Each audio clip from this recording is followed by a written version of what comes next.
రేపే ఆషాఢ సోమవారము. అందులోనూ పంచమి. ఎంతో పవిత్రమైనటువంటి రోజు. ఈరోజు శివారాధనకు, అలాగే అభిషేకానికి ఎంతో పవిత్రమైనటువంటి రోజు. ఈ రోజున ఆ పరమేశ్వరుడిని భక్తి శ్రద్ధలతో గనక పూజించినట్లయితే మనకున్నటువంటి కష్టాలు, సమస్యలు అన్నీ కూడా పూర్తిగా తొలగిపోతాయి. ఎందుకంటే సోమవారము అంటే సాక్షాత్తు ఆ పరమేశ్వరుడికి అంకితం చేయబడినటువంటి రోజు. మరి ఇంతటి పవిత్రమైనటువంటి ఈ రోజున మీరు దీపంలో ఇది ఒక్కటి వేసి గనక వెలిగించినట్లయితే మీ యొక్క జాతక దోషాలు, కర్మలు అన్నీ కూడా తొలగిపోయి మీరు పట్టిందల్లా బంగారంగా మారుతుంది. మీరు ఎప్పుడూ కూడా ఊహించనంత అదృష్టాన్ని, ఐశ్వర్యాన్ని చూసి సంతోషపడతారు. ఎందుకంటే దీపము సాక్షాత్తు ఆ పరబ్రహ్మ స్వరూపము. ఎప్పుడైతే దీపంలో మనం మామూలుగా దీపారాధన చేస్తూ ఉంటాము. కానీ అలా మామూలుగా దీపారాధన చేయటం కాకుండా ఆ వెలిగేటటువంటి దీపంలో ఈ సోమవారం రోజున ఈ ఒక్క పదార్థాన్ని గనక మనం వేసినట్లయితే మనం చేసేటటువంటి దీపానికి కోటి రెట్ల పుణ్య ఫలితం అనేది కలుగుతుందనమాట. ఆ యొక్క పూజ అనేది సాక్షాత్తు ఆ పరమేశ్వరుడికి చెందుతుంది. మనకున్నటువంటి కష్టాలన్నీ కూడా పూర్తిగా తొలగిపోతాయన్నమాట. కాబట్టి దీపంలో ఏమి వేసి దీపారాధన చెయ్యాలి, ఏ టైంలో చెయ్యాలి, ఇలాంటివన్నీ కూడా నేను క్లియర్‌గా చెప్తాను. రేపు ఏం చెయ్యాలి, ఏం చేయకూడదు ఇదంతా కూడా మీరు వీడియోని పూర్తిగా చివరి వరకు వినండి. అలాగే ఆ శివయ్య అంటే ఎవరికి నిజంగా మనస్ఫూర్తిగా భక్తి, నమ్మకం ఉందో అలాంటి వాళ్ళు ఇంకొంతమంది మిత్రులకు వీడియో రీచ్ అవ్వటం కోసం దయచేసి ఒక్క లైక్ ఇచ్చి సపోర్ట్ చేయండి. లైక్ చేసినప్పుడు కామెంట్స్ దగ్గర హైప్ ఉంది. అక్కడ మీ యొక్క పాయింట్స్ యాడ్ చేసి మీకు తెలిసిన ఫ్రెండ్స్‌కి కూడా షేర్ చేయండి. సోమవారం అంటే సాక్షాత్తు ఆ పరమేశ్వరుడికి అంకితం చేయబడినటువంటి రోజు. అందులో పంచమి తిథితో కలిసి రావటం అనేది చాలా చాలా గొప్ప విశేషం అనమాట. రేపు పంచమి తిథి మనకు రేపు రాత్రి 10:54 వరకు ఉందన్నమాట. అంటే రాత్రి మనకు సుమారు 11 గంటల వరకు ఈ పంచమి తిథి అనేది ఉంటుంది కాబట్టి ఇది చాలా చాలా అద్భుతమైనటువంటి రోజు. అంటే మీరు ఉదయమైనా పూజ చేసుకోవచ్చు, కుదరని పక్షంలో సాయంత్రం వేళ కూడా దీపారాధన చేసుకోవచ్చు. మీరు దీపారాధన చేసినప్పుడు జిల్లేడు ఆకు మీద గనక దీపాలు వెలిగించినట్లయితే మీ యొక్క పూజ ఏదైతే ఉందో అది ఇంకా శక్తివంతంగా మారుతుంది. తెల్ల జిల్లేడు పువ్వులను కూడా స్వామివారికి సమర్పించవచ్చు. ఎందుకంటే జిల్లేడు ఆకు మీద దీపం వెలిగించిన, జిల్లేడు పూలతో పూజ చేసిన శివయ్య ఎంతగానో మురిసిపోతాడనమాట. అలాగే శివయ్య అభిషేక ప్రియుడు. కాబట్టి శివలింగానికి రేపు భక్తి శ్రద్ధలతోటి చెంబుడు నీటితో కానీ, లేదా చెంబుడు పాలతో కానీ, పంచామృతాలతో కానీ ఇట్లా మీ శక్తికి తగ్గట్లుగా మీరు అభిషేకాలు గనక చేసినట్లయితే మీ యొక్క కోరిక అనేది తప్పకుండా నెరవేరుతుంది. ఆయన బోళా శంకరుడు. మనము ఎంతమందికో ఎన్ని కష్టాలు చెప్పుకున్నా, బాధలు చెప్పుకున్నా ఎవ్వరూ కూడా మన సమస్యలను తీరవరు. ఎవ్వరు ఒక్క రూపాయి కూడా ఇవ్వరు. కానీ మనసులో పండగ చేసుకుంటా ఉంటారు. పైకి ఓదారుస్తున్నట్లుగా నటిస్తూ లోపల మాత్రం వీళ్ళకి బాగా జరిగింది, వీళ్ళకి ఇలాగే జరగాలి అని చెప్పేసి అనుకుంటూ ఉంటారు. కాబట్టి ఎప్పుడూ కూడా మనుషులకు మన కష్టాలు చెప్పుకోకూడదు. ఆ దైవానికి చెప్పుకోవాలి. అందులో శివయ్యకు మనం సోమవారం రోజున ఇట్లా పూజ చేసుకొని అభిషేకాలు చేసి మీకు కుదిరితే దేవాలయంలో కానీ, అంటే శివాలయంలో కానీ, లేదా ఇంట్లోనైనా సరే మీకు శక్తి ఉంటే నారికేల దీపాన్ని వెలిగించుకోండి. ఎందుకంటే నారికేల దీపం అంటే శివుడికి ఎంతో ఇష్టం కాబట్టి. లేదు అనుకుంటే మీరు మామూలుగా మట్టి ప్రమిదల్లోనైనా పూజ చేసుకోవచ్చు. లేదా ఇత్తడి ప్రమిదల్లో, వెండి ప్రమిదల్లోనైనా సరే మీరు పూజ చేసుకోవచ్చు అనమాట. ఆవు నేతితో దీపారాధన చేస్తే మీకు అష్టైశ్వర్యాలు సిద్ధిస్తాయి. ఇలా మీరేంటంటే శివయ్య మీద భక్తి శ్రద్ధలతోటి ఇంట్లో పూజ అనేది చక్కగా శివుడు, పార్వతీదేవి ఇద్దరూ కలిసి ఉన్నటువంటి చిత్రపటానికి గంధము, కుంకుమ, పుష్పాలతో అలంకరణ చేసుకొని పూజ చేసుకోండి. మీకు దగ్గరలో శివాలయం ఉంటే శివాలయానికి వెళ్ళి శివలింగ మీద మారేడు దళం పెట్టి మనము చక్కగా అభిషేకం చేసుకోండి. శివలింగానికి మనకు అభిషేకం చేసినట్లయితే మనకు జన్మ జన్మల పాపాలు, దోషాలన్నీ కూడా కడుక్కొని పోతాయి అన్నమాట. తెలిసి తెలియక చేసినటువంటి కర్మలు ఏదన్నా ఉన్నా కూడా అవన్నీ కూడా కడుక్కొని పోతాయి. శివుడి యొక్క ఆ యొక్క అనుగ్రహం ఏంటంటే మనకు తొందరగా కలుగుతుందనమాట. మీకు శివాలయం అందుబాటులో లేకపోతే దూరంగా ఉండి వెళ్ళలేకపోతే మీకింట్లో శివలింగం ఉన్నా సరే ఇంట్లో శివలింగానికైనా అభిషేకం అనేది చేసుకోవచ్చనమాట. కాబట్టి ఈ రోజుల్లో చాలామంది కూడా ఇళ్లల్లో శివలింగాలు తెచ్చుకొని అలా కూడా అభిషేకాలు చేసుకుంటున్నారు.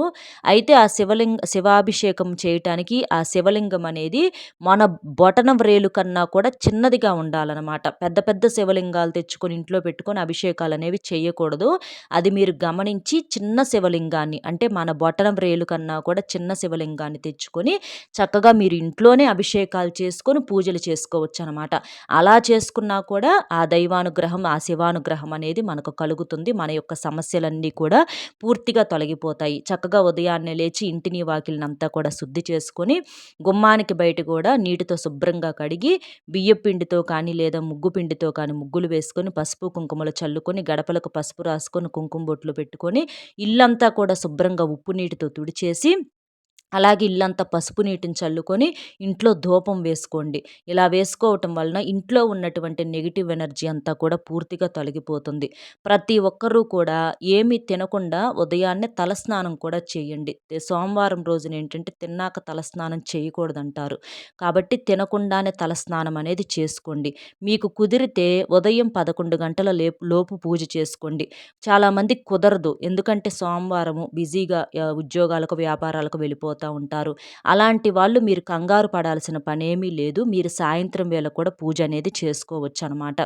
మీరు ఇంట్లో చక్కగా పాలు పొంగించుకోండి. ఆ పాలతో మీకు కుదిరితే ఏదన్నా పరమాన్నం నైవేద్యంగా సమర్పించండి. లేదు అనుకుంటే ఒక చిన్న బెల్లం ముక్కనైనా సరే మీరు నైవేద్యంగా సమర్పించేసి మీరు పూజ అనేది చేసుకోవచ్చు అనమాట. 2 అరటి పండ్లు, 2 ఖర్జూరాలు అట్లా పెట్టేసేసి ప్రతి ఒక్కరూ తప్పకుండా స్నానం అనేది చేసి ఇంట్లో ఆడవారు ఏంటంటే కాళ్ళకు పసుపు రాసుకొని నుదుటిన కుంకుమ బొట్టు పెట్టుకొని చేతులకు మట్టి గాజులు వేసుకొని మెడలో నల్లపూసలు వేసుకొని చక్కగా పూజ అనేది చేసుకోవాలన్నమాట. రేపు నలుపు రంగు వస్త్రాలు ఎట్టి పరిస్థితుల్లో కూడా ధరించకూడదు. అలాగే నాన్ వెజ్ అనేది కూడా వండకూడదు, తినకూడదు. ఇలాంటి విషయాలు మీరు గమనించాలి. రేపు ఇంట్లో ఇట్లాగా చక్కగా శివపార్వతులకు పూజ చేసి తర్వాత తులసి కోట దగ్గర కూడా పూజ అనేది చేసుకోవాలన్నమాట. తులసి కోట సాక్షాత్తు లక్ష్మీదేవి స్వరూపము. కాబట్టి ఏ ఇంట్లో అయితే తులసి మొక్క ఉంటుందో ఆ ఇంటి లోపలికి దుష్ట శక్తులు అనేవి ప్రవేశించవు. ఆ ఇంటికి బాగా కలిసి వస్తుంది. కాబట్టి తులసమ్మ దగ్గర కూడా పూజ అనేది చేసుకోండి. రేపు శివుడికి పసుపు రంగు పుష్పాలతో కానీ లేదా తెల్లటి పుష్పాలతో కానీ లేదా తెల్ల జిల్లేడు పువ్వులతో కానీ లేదా గన్నేరు పువ్వులతో కానీ ఇట్లాగా మీరు అలంకరణ చేసి పూజ అనేది చేసుకోండి. మనకి చాలామంది పూజ చేసేటప్పుడు ఏంటంటే పక్క ఇళ్ళ చెట్లో తెచ్చుకొని ఆ పూల అలంకరణ చేసి పూజ చేస్తూ ఉంటారు. అలా మీరు చేస్తే ఆ పూజలో సగం పుణ్యము వాళ్ళకు వెళ్ళిపోయిద్ది అనమాట.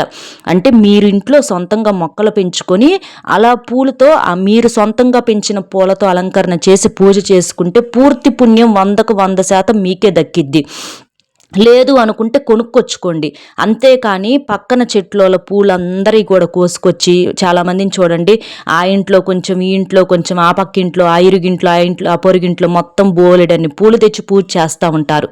అలా చేసినప్పుడు ఆ పూలు ఏ ఇళ్ళ కాడైతే మీరు తెంపుకొని వచ్చారో ఆ పూజలో ఫలితం అనేది వాళ్ళకు కూడా వెళ్ళిపోయిద్ది అనమాట. కాబట్టి ఎప్పుడైనా సరే మనం కొనుక్కొచ్చుకోవటం అన్నా చెయ్యాలి. లేదా ఇళ్ళ దగ్గరే మనం చక్కగా మందార పూల చెట్లు కానీ లేదా ఇట్లాగా రకరకాల పూల మొక్కలు, చామంతి పూలు ఇలాంటివి పెంచుకొని గులాబీ పూలతో వాటితో మనం పూజ అనేది చేసుకోవచ్చు అనమాట. అలా చేసుకుంటే పూర్తి పుణ్య ఫలితం మనకే దక్కుతుంది. శివయ్యకు రేపు ఏదన్నా తీపి వస్తువును నైవేద్యంగా పెట్టి పూజ చేసుకుంటే మనం జీవితంలో తీపి శుభవార్తలనే వినగలుగుతాము. అలాగే మనం వేసుకునే బట్టలు రంగులు కూడా ఇలాంటి రోజుల్లో మంచి పాత్ర పోషిస్తాయి. నలుపు రంగు బట్టలు వేసుకొని పూజ అనేది ఎప్పుడూ చెయ్యకూడదు. ఇది గుర్తుంచుకోండి. అలా చేస్తే అరిష్టం అనేది చుట్టుకుంటుంది. అలాగే కొంతమంది ఏంటంటే ఇళ్లల్లో తినకూడదు, బయట తినొచ్చులే అనుకుంటారనమాట. నాన్ వెజ్ అలాంటివి మీరు బయటికి వెళ్ళి హోటళ్ళల్లో కానీ రెస్టారెంట్స్లో కానీ అలాంటి చోట మీరు బిర్యానీలు తిన్నా, ఎగ్ పఫ్ఫులు తిన్నా, లేకపోతే కేకులు తిన్నా, లేకపోతే ఇలాంటివి ఏది తిన్నా కూడా ఆ రోజు నాన్ వెజ్ తిన్నట్లే. కాబట్టి నాన్ వెజ్ కోడిగుడ్డు కూడా తినకూడదు శివలింగానికి అభిషేకం చేసినప్పుడు, పూజలు చేసినప్పుడు. అలాగే పొట్లకాయను కూడా పొరపాటున వండకూడదు, తినకూడదు రేపు సోమవారము పంచమి తిథి రోజున. ఎందుకంటే ఎందుకంటే ఈ పొట్లకాయ, కోడిగుడ్డు, పుట్టగొడుగులు ఇలాంటివన్నీ కూడా శివుడి మెడలో ఉన్నటువంటి నాగేంద్ర స్వామి రూపంలో పోలికను పోలి ఉంటాయి. కాబట్టి వీటిని వండితే జన్మ జన్మల పాపం అనేది చుట్టుకుంటుందన్నమాట.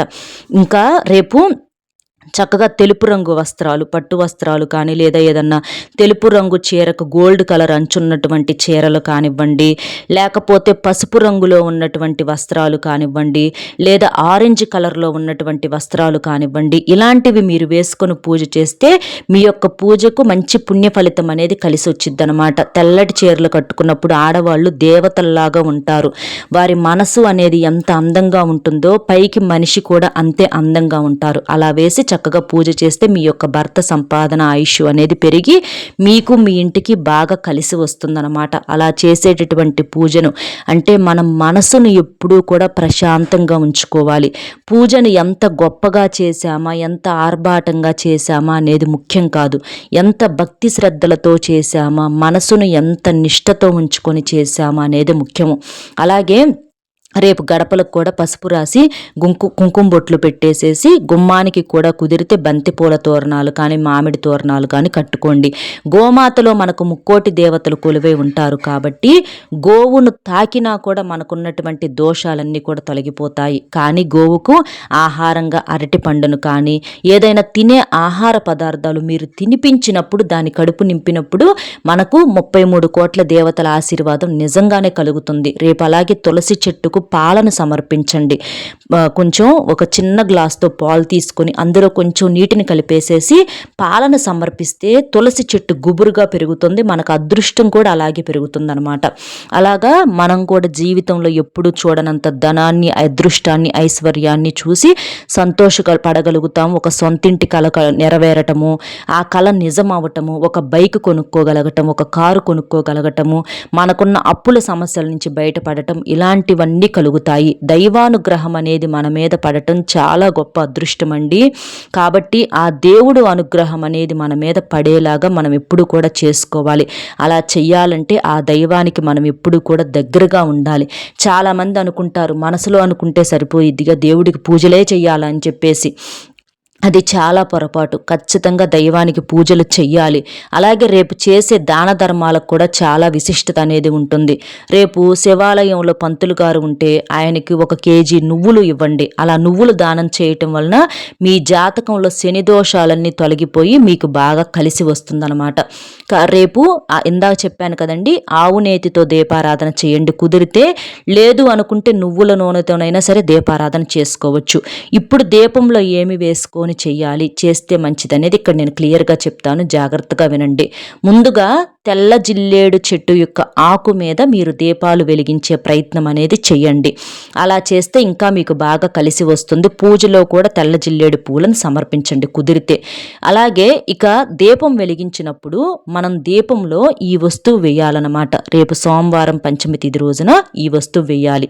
అది ఏంటి అంటే దీపారాధనలో మనం 2 ప్రమిదలు వెలిగిస్తాం కదా, ఆ 2 ప్రమిదల్లో కూడా మీరేం చేస్తారంటే బియ్యపు గింజలు అనేవి వేయాలన్నమాట. తెల్లగి మనకు బియ్యపు గింజలు చూడండి తెలుపు రంగులో ఉంటాయి. శివుడికి తెలుపు రంగు అంటే చాలా ఇష్టం అన్నమాట. మనం చేసేటటువంటి ఆ పూజ శివుడికి చెందాలి అనంటే రేపు మీరు వెలిగేటటువంటి దీపంలో బియ్యపు గింజలను కొంచెం తీసుకొని వాటిని వేసి దండం పెట్టుకోండి. ఇలా వెలిగేటటువంటి దీపంలో బియ్యపు గింజలు వేసి మనం దీపారాధన చేయటం వలన ఆ యొక్క పూజ ఇంకా శక్తివంతంగా మారుతుంది. అంటే ఆ ఈశ్వరుడి యొక్క దయ వల్ల మనకు ఎప్పుడూ కూడా ధనానికి కానీ ధాన్యానికి కానీ ఎలాంటి లోటు అనేది ఉండదు. తరతరాలు కూర్చొని తిన్నా కూడా తరగని సంపద అనేది ఆ శివానుగ్రహం వల్ల మనకు సొంతమవుతుందన్నమాట. కాబట్టి ఇలా చేయండి. మరుసటి రోజు అందులో ఉన్నటువంటి బియ్యపు గింజలను తీసి ఎవ్వరు తొక్కని చోట ఏదన్నా చెట్టు మొదట్లో పోయండి. అలాగే చాలామందికి కూడా పూజా ఫలం దక్కకపోవటానికి కారణం ఏంటంటే మీరు చేసేటటువంటి పొరపాటు అనమాట. అంటే శివాలయానికి వెళ్ళినప్పుడు చాలామంది చిన్న చిన్న పొరపాట్లు అనేవి చేస్తూ ఉంటారు. అంటే శాస్త్ర ప్రకారం ఏంటంటే నందికి మనకి ఏదన్నా కోరిక చెప్పుకుంటే అది శివుడికి చేరి మన యొక్క కోరిక నెరవేరుతుంది అని చెప్పేసి కానీ నందికి ఏ విధంగా కోరిక చెప్పాలి అనేది ఇక్కడ మనం తెలుసుకోవాలనమాట. మీ యొక్క ఎడమ చేతినేంటంటే నంది నడుము దగ్గర ఉంచి, కుడి చేతిని మీ నోటి దగ్గర పెట్టుకొని, నందికి మాత్రమే వినిపించేలాగా మీ యొక్క కోరికనేది చాలా నిదానంగా చెప్పుకోవాలి. ఇలా చెబితే నంది నుంచి మీ యొక్క కోరికేంటంటే శివుడికి చేరుతుంది. కాబట్టి చక్కగా ఇలా మీరు నంది దగ్గర కోరికనేది అలా చెప్పుకుంటే శివుడికి ఆ కోరికనేది చేరి ఆయన విని మన యొక్క సమస్యను తీరుస్తాడనమాట. అలాగే చాలామంది కూడా శివాలయంలో ప్రదక్షిణలు చేసేటప్పుడు చాలా పొరపాట్లనేవి చేస్తా ఉంటారు. శివాలయంలో ఎప్పుడూ కూడా మనం పూర్తిగా ప్రదక్షిణలనేవి చేయకూడదనమాట. చుట్టూతా తిరిగి. శివాలయంలో ఎప్పుడూ కూడా ప్రదక్షిణ అనేది క్లాక్ వైజ్‌లో చేయకూడదు. సోమసూత్రం ప్రకారం ఏంటంటే అభిషేకం నీరు వెళ్ళే స్థానంలో చండీశ్వరుడు ఉంటాడనమాట. ధ్వజస్తంభం దగ్గర నుంచి చండీశ్వరుడు దగ్గరకు వెళ్ళి మళ్ళీ తిరిగి రివర్స్‌లో వచ్చేయాలి. అంటే పరమశివుడికి అర్ధ ప్రదక్షిణం ఒకటి మాత్రమే చేయాలనమాట. అంటే శివాలయంలో ఎప్పుడూ కూడా పూర్తి ప్రదక్షిణ అనేది చెయ్యకూడదు. చండీశ్వరుడు ఉంటాడు కదండీ! చండీశ్వరుడు దాకా వెళ్ళి మళ్ళీ తర్వాత మళ్ళీ వెనక్కి తిరిగొచ్చి మళ్ళీ అట్లా వెళ్ళాలనమాట. అట్లాగా శివుడికి ప్రదక్షిణ అనేది అర్ధ ప్రదక్షిణ చేసినప్పుడు మాత్రమే అది పూర్తి ప్రదక్షిణ అయ్యిద్ది. మీకేదైనా మొక్కులు ఉంటే తప్ప చండీశ్వరుడిని దాటి అటు పక్కకు వెళ్ళకూడదు. ఇది గమనించాలి. ఇలా మీరు పూజను ఉదయం కానీ, సాయంత్రం కానీ అంటే ఉదయం 11 గంటల లోపు అలాగే సాయంత్రం అయితే 7, 7:30 లోపు చేసుకోవచ్చు. ఇబ్బంది అయితే ఏమీ లేదు. చేసినప్పుడు మాత్రం ఇలా దీన్ని మాత్రం మర్చిపోవద్దు పూజలో ఈ వస్తువు వేయటం. అర్థమైంది కదండి. మన వీడియో మీకు నచ్చింది అనుకుంటే తప్పకుండా వీడియోకి ఒక లైక్ ఇచ్చి సపోర్ట్ చేయండి. లైక్ చేసినప్పుడు కామెంట్స్ దగ్గర హైప్ వస్తుంది. అక్కడ మీ యొక్క పాయింట్స్ అనేవి యాడ్ చేసి మీకు తెలిసిన ఫ్రెండ్స్కి కూడా షేర్ చేసి కామెంట్ బాక్స్లో భక్తి శ్రద్ధలతో ఓం నమ శివాయ అనే కామెంట్ చేయండి. నిజంగా శివయ్యను ఎవరైతే మనస్ఫూర్తిగా గుడ్డిగా నమ్ముతూ ఉంటారో అలాంటి వారు మీ యొక్క స్వచ్ఛమైనటువంటి మనస్సుతో తప్పకుండా వీడియోకి ఒక లైక్ ఇచ్చి సపోర్ట్ చేయండి. ఎందుకంటే మీలాంటి నలుగురు భక్తులకు చేరి వాళ్ళు ఉపయోగించుకుంటారు. మరో మంచి విశేషంతో మళ్ళీ కలుద్దాం. నమస్కారం.